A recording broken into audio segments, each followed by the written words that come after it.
Sono passati 43 anni da quel tardo pomeriggio della vigilia di Natale del 1982, in cui il maresciallo Roberto Tuzzato, comandante della stazione dei Carabinieri di Campo San Piero, perse la vita in un conflitto a fuoco con i banditi a San Giorgio delle Pertiche. Una ferita per l'arma e per chi, quel giorno, era in servizio accanto a lui. Rete Veneta, a distanza di così tanti anni, ha raccolto una testimonianza inedita e straordinaria di quel tragico pomeriggio. È quella dello scledense Sergio Faccin, oggi 62enne. Avevo 19 anni ed ero carabiniere ausiliario in servizio alla stazione di Campo San Piero. Quel 24 dicembre ero di pattuglia sulla radiomobile e dovevo smontare dal servizio in tarda serata.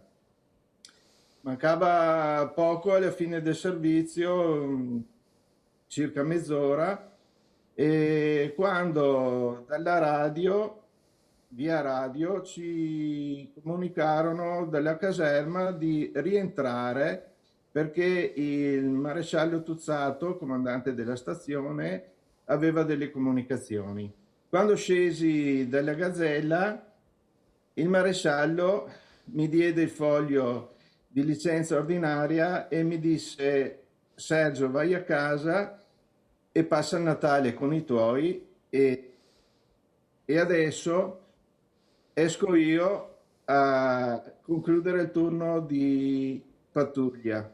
Non appena Faccin arriva a casa, non ha nemmeno il tempo di salutare i suoi che squilla il telefono. Sono il capitano Verri, comandante della compagnia di Cittadella, e parlo con il carabiniere Faccin.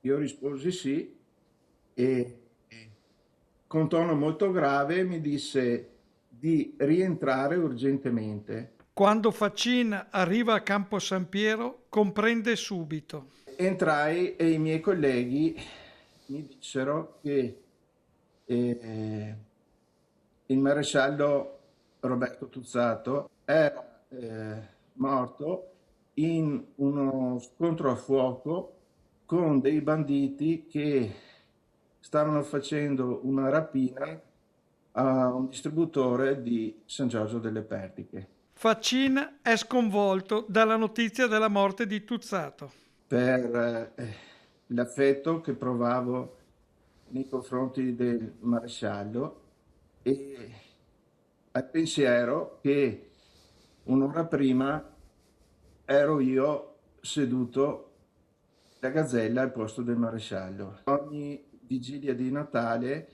non riesco a pensare con